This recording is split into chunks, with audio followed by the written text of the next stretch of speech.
BRS అధినేత కేసీఆర్ సంచలన నిర్ణయం తీసుకున్నట్టుగా తెలుస్తూ ఉన్నది. రానున్నటువంటి అసెంబ్లీ ఎన్నికలు కావచ్చు, రేపు జరగబోయేటటువంటి జిహెచ్ఎంసీ ఎన్నికలు కావచ్చు, ఎవరికి సీట్లు ఇవ్వాలి, ఎవరికి ఇవ్వకూడదు అనేది ఒక దిశానిర్దేశం చేసిందట. కేటీఆర్ కావచ్చు, హరీష్ రావు కావచ్చు, అగ్రనాయకులకి అందరికీ కూడా.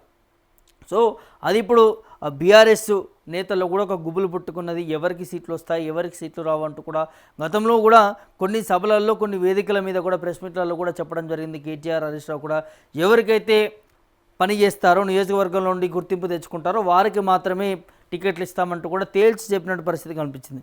సీనియారిటీ ప్రకారం కాదు, పని చేసేటోళ్ళకి, గుర్తింపు ఉన్న వాళ్ళకి టికెట్లు ఇస్తామనేది చెప్పడం జరిగింది. దాంతోపాటు ఇవాళ కూడా మరి బీఆర్ఎస్ అధినేత కేసీఆర్ కూడా ఒక సంచలన నిర్ణయం తీసుకున్నట.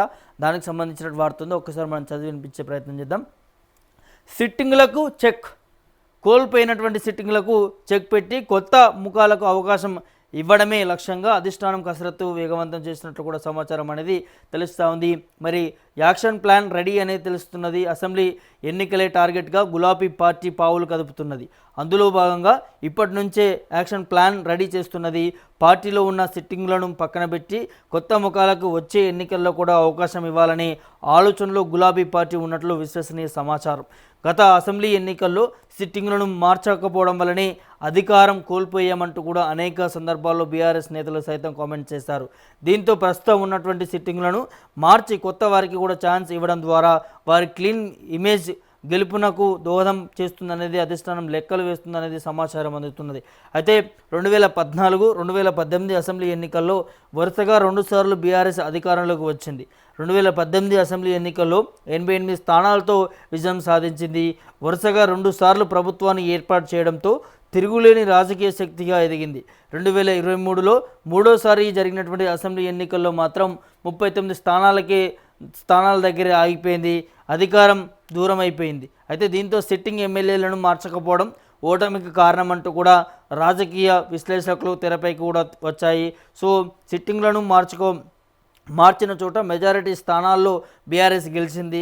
కేవలం 4 నుంచి 5 స్థానాల్లో మాత్రమే సిట్టింగ్లను మార్చినటువంటి ఓటు చోట కూడా మరి ఓడిపోయింది. దీంతో ఈసారైనా మారుస్తేనే మెజారిటీ సీట్లు కూడా సాధిస్తామంటూ కూడా పలు సర్వేలలో కూడా వెల్లడైనట్లు కూడా సమాచారం. మరి పైగా వచ్చే అసెంబ్లీ ఎన్నికలు గులాబీ పార్టీకి చాలా కీలకం. దీంతో సిట్టింగ్లను మార్స్తేనే తమకు అధికారం వస్తుందనే భావన బీఆర్ఎస్ పార్టీ అధిష్టానంలో కూడా ఉన్నట్లు కూడా సమాచారం.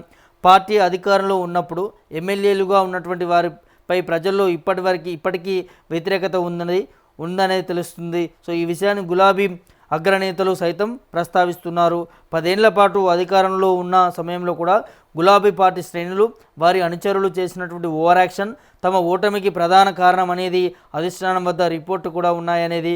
సో వారు చేసినటువంటి అవినీతి, ప్రజలకి అందుబాటులో లేకపోవడం లాంటి అంశాలను కూడా ప్రస్తావించినటువంటి పరిస్థితి. ఇది అంటే సిట్టింగ్లకు ఇప్పుడు ఎవరైతే ఓడిపోయారో వారికి ఇంకోసారి టికెట్లు ఇవ్వరు అనేది స్పష్టంగా తేల్చి చెప్తా ఉన్నారు. ఎందుకంటే 2014, 2018 2 టర్మ్స్ బీఆర్ఎస్ పార్టీ గెలిచి 10 సంవత్సరాల అధికారంలో ఉన్నప్పటి నుంచి ఎవరైతే ఎమ్మెల్యేలు ఉంటారో వారికే గతంలో సిట్టింగ్లో ఉన్నటువంటి వారికే ఇచ్చినటువంటి నేపథ్యం కనిపించింది. కాబట్టి సో 10 సంవత్సరాలు ఉన్నటువంటి వారు విర్రవీగిపోయి వారి అనుచరుల ఓవర్ యాక్షన్ ప్రజలు తట్టుకోలేకపోయారట. చాలామంది ఉన్నారు అట్లా బీఆర్ఎస్ నేతల్లో. మాజీ మంత్రులుగా పనిచేసిన వాళ్ళు ఉన్నారు, ఎమ్మెల్యేలుగా పనిచేసిన వాళ్ళు ఉన్నారు, విప్లుగా పనిచేసిన వాళ్ళు ఉన్నారు, ఎమ్మెల్సీలుగా పనిచేసిన వాళ్ళ ఓవర్ యాక్షన్ కూడా ఎక్కువనే అయిపోయింది అక్కడ నియోజకవర్గాల్లో, ఆ ఉమ్మడి జిల్లాలకు సంబంధించి కూడా. సో ఇప్పుడు ఆ రిపోర్ట్ అంతా కూడా బీఆర్ఎస్ పార్టీ అధినేత, అగ్రనేతలు తెప్పించుకున్నారట. ఇప్పుడు ఏ నియోజకవర్గాలు ఎవరు పోటీ చేయాలనేది ఆ నియోజకవర్గ ప్రజలే నిర్ణయించబోతున్నారట బీఆర్ఎస్ పార్టీకి సంబంధించి. సో ఒక సర్వే కూడా చేయించుకోబోతా ఉంది కదా. ఈ దందా సోషల్ మీడియా ఒకటి ఉంటుంది, ఏది కేటీఆర్ సోషల్ మీడియా ఒకటి ఉంటుంది. సో వారితో ఒక రిపోర్ట్ తెప్పించుకునేటువంటి అవకాశం కూడా కనిపిస్తుంది అనేది మరి కొంతమంది కాంగ్రెస్ నేతలు చెప్తా ఉన్నారు. సో ఏది ఏమైనప్పటికీ కూడా ఈసారి చాలా కీలకంగా కానున్నది బీఆర్ఎస్ పార్టీకి సంబంధించి కూడా. ఎవరిని ఎక్కడ నియమించాలి, ఎక్కడ ఎవరికి ఏ టికెట్ ఇవ్వాలి ఏంటి అనేది కూడా చాలా ఆచితూచి అడుగులు వేయబోతూ ఉన్నది. ఎందుకు అనంటే మొన్న గతంలో అసెంబ్లీ ఎన్నికలు కావచ్చు, అదేవిధంగా పార్లమెంట్ ఎన్నికలు కావచ్చు, మొన్న జరిగినటువంటి కౌన్సిలర్ ఎన్నికలు కావచ్చు, మరి దాంతోపాటు పంచాయతీ ఎన్నికలు కావచ్చు, ఇందులో వరుసగా ఓటమి పాలవుతూ ఉన్నది. దాంతోపాటు ఇటు బై ఎలక్షన్లో కూడా కంటోన్మెంట్లో కూడా బీఆర్ఎస్ పార్టీ ఓడిపోవడం జరిగింది. ఇటు జూబ్లీహిల్స్లో కూడా బీఆర్ఎస్ పార్టీ ఓడిపోయినటువంటి నేపథ్యాలు కనిపించాయి. కాబట్టి వరుస ఎన్నికల ఓటమిలతోని బీఆర్ఎస్ పార్టీ గ్రాఫ్ రోజు రోజుకి తగ్గిపోతూ ఉన్నది. ప్రజలు పక్కన పెడుతున్నారా బీఆర్ఎస్ పార్టీని అనేది వినిపిస్తూ ఉన్నది. గతంలో 10 సంవత్సరాలు ఏకచక్రాధిపత్యం చేసినటువంటి కేసీఆర్కి మరి ఫామ్ హౌసే గతి పడుతుందా అనే దాన్ని కూడా పెద్ద ఎత్తున వినిపిస్తూ ఉన్నది. 10 సంవత్సరాలు అధికారం చేసినటువంటి పార్టీ కనుమరుగైపోతుందా అనే దాన్ని కూడా పెద్ద ఎత్తున వినిపిస్తూ ఉన్నది. సో అట్లాంటి నేపథ్యంలో కూడా ఇప్పుడు తెలంగాణలో బీఆర్ఎస్ పార్టీకి గెలవడం చాలా ఇంపార్టెంట్. సో దానికోసమే అనేక పావులు కదుపుతూ ఉన్నది. ఎవరికి ఏ ప్రాంతంలో టికెట్ ఇవ్వాలి, ఎవరికి ఇస్తే ఎవరు గెలుస్తారనే ఒక రిపోర్ట్ కూడా తెచ్చుకుంటా ఉన్నది.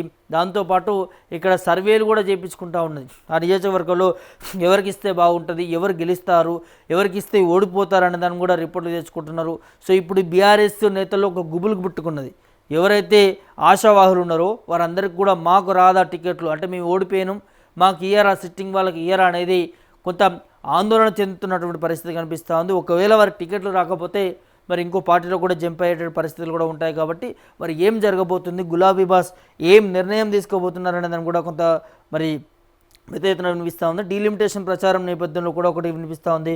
2023 అసెంబ్లీ ఎన్నికల్లో పోటీ చేసి ఓడినటువంటి మరి నేతలు ప్రస్తుతం ఇన్ఛార్జిగా కొనసాగుతున్నారు. వచ్చే ఎన్నికల నాటికి డీలిమిటేషన్ అవుతుందనే ప్రచారం జరుగుతున్నది. కాబట్టి ఒకవేళ అదే జరిగితే నియోజకవర్గాలు పెరుగుతాయి, రిజర్వేషన్లు కూడా మారుతాయి. దీంతో పాత కొత్త నేతలను అడ్జస్ట్ చేసుకోవచ్చు అనేది బీఆర్ఎస్ పార్టీ వర్గాల్లో టాక్ వినిపిస్తున్నది. ఒకవేళ డీలిమిటేషన్ కాకపోతే మాత్రం మెజారిటీ స్థానాల్లో సిట్టింగ్లను మార్చే యోచనలో కూడా అధిష్టానం ఉన్నదనేది సమాచారం. మరి ఎవరెవరిని మార్చాలి, ఎక్కడ మార్చాలని దానిపై ఇప్పటి నుంచే లీస్ట్ ప్రిపేర్ చేస్తున్నారనేది విశ్వసనీయ సమాచారం. ఎన్నికల నాటికి సిట్టింగ్ల పని తీరులో కూడా మార్పు రాకపోతే వారిని మార్చి కొత్త వారిని కూడా అసెంబ్లీ బరిలోకి దింపితే ప్రజలు రిసీవ్ చేసుకుంటారనేది, దీంతో ఎన్నికల్లో లబ్ధి చేకూరుతుందనేది బీఆర్ఎస్ అధిష్టానం కూడా డిసైడ్ అయినట్లు కూడా సమాచారం అవుతున్నది. అయితే నేతల పనితీరుపై ఆరా తీస్తున్నారట. మరోవైపు అధిష్టానం క్షేత్రస్థాయిలో కూడా ప్రజల్లో యాక్టివ్గా ఉన్నటువంటి నేతలపై ప్రత్యేకంగా ఆరా తీస్తున్నది. ఇంటెలిజెన్స్, ప్రైవేటు సర్వే ఏజెన్సీలతో పాటు పార్టీ అంతర్గత వర్గాల ద్వారా కూడా ఆయా నియోజకవర్గాల సమాచారాన్ని సేకరిస్తున్నదనేది సమాచారం. ఇదే విధంగా నియోజకవర్గాల్లో దాదాపుకు కూడా దూరంగా ఉంటూ ప్రజలతో మమేకమయ్యే నేతలపైనే మరి మొగ్గు చూపుతున్నారనేది, వ్యతిరేకత ఎదుర్కొంటున్నటువంటి సిట్టింగ్లను పక్కన పెట్టడానికి అధినాయకత్వం మరి వెనుక అడగబోదనేది ఒక సీనియర్ నేత కూడా తెలిపారు. అంతేకాదు గత ఎన్నికల్లో స్వల్ప మెజారిటీతో ఓడిపోయినటువంటి నాయకుల ప్రస్తుతం పనితీరుపై కూడా ప్రత్యేకంగా వివరాలు సేకరిస్తున్నారు. ఓటమి తర్వాత కూడా ప్రజల్లోనే ఉంటూ పార్టీని బలోపేతం చేసిన వారికి ఈసారి ప్రాధాన్యత దక్కే అవకాశం ఉన్నదనేది సమాచారం. క్షేత్రస్థాయిలో కూడా మంచి పేరు ఉండి గెలిచే గుర్రాలకే ప్రాధాన్యత ఇవ్వనున్నారు. అందులో భాగంగానే కొత్త ముఖాలను రంగంలోకి కూడా దించేందుకు మరి ప్రణాళికలు కూడా సైతం సిద్ధం చేస్తున్నారట. సో ముందస్తు వ్యూహాలు కూడా చూస్తున్నాం. టికెట్ దక్కని నేతలు నిరాశకు గురి కాకుండా ఉండేందుకు పార్టీ పరంగా తగిన న్యాయం చేస్తామనేది అధిష్టానం ఇప్పటి నుంచే కూడా సంకేతాలు ఇస్తున్నది. త్వరలో నియమించబోయే పార్టీ కమిటీలు ఇతర పదవుల్లో కేవలం పనిచేసే వారికే చోటు కల్పిస్తామనేది స్పష్టం చేసింది.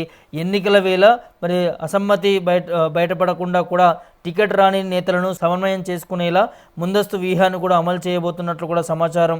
మొత్తానికి వచ్చే ఎన్నికల్లో ఎలాంటి రిస్క్ తీసుకోకుండా నియోజకవర్గాల వారీగా సమీక్షలు నిర్వహిస్తూ అధిష్టానం అత్యంత ఆచితూచి అడుగులు వేస్తున్నది. అయితే గులాబీ పార్టీ తీసుకుంటున్నటువంటి ఈ నిర్ణయాలు ఇప్పుడు సిట్టింగ్ ఎమ్మెల్యే గుండెల్లో కూడా రైళ్లు పరిగెడుతున్నాయట. ఇది సిట్టింగ్ ఎమ్మెల్యేలకు సంబంధించి వారి పనితీరును తీసుకొచ్చి పోటీ చేసిన వారు, అదేవిధంగా ఓడిపోయిన వారు, దాంతోపాటు ఆశావాహులకు సంబంధించి కూడా అంత ఒక రిపోర్ట్ తీసుకుంటా ఉంది.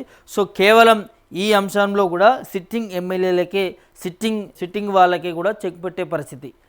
సో వారి పనితీరు, వారు వ్యవహరిస్తున్నటువంటి తీరు, పార్టీ బాధ్యతలు ఏ విధంగా ముందుకు తీసుకుపోతున్నది అనేది అన్ని కోణంలో కూడా ఆలోచించి వారికి టికెట్ ఇవ్వాలా ఇవ్వకూడదు అనేది నిర్ణయం తీసుకుంటారట. సో ఆ లీస్ట్ కూడా ఇప్పుడే ప్రిపేర్ చేస్తున్నారు. సో ఈ వార్త విన్నటువంటి వారికి గుబులు అవుతుందట, గుండెల్లో రైలు పరిగెడుతున్న పరిస్థితి కనిపిస్తుందట సిట్టింగ్లకు సంబంధించి బీఆర్ఎస్ పార్టీలు. మరి ఈ అంశానికి సంబంధించి మీరేమనుకుంటున్నారు? మరి బీఆర్ఎస్ పార్టీ ఒక కొత్త వ్యూహంతో ముందుకు వెళ్తున్న పరిస్థితి కనిపిస్తూ ఉంది. దీనికి సంబంధించి మీ అభిప్రాయం ఏంటి, మీరు ఏమనుకుంటున్నారు అనేది కామెంట్ రూపంలో తెలియజేయండి.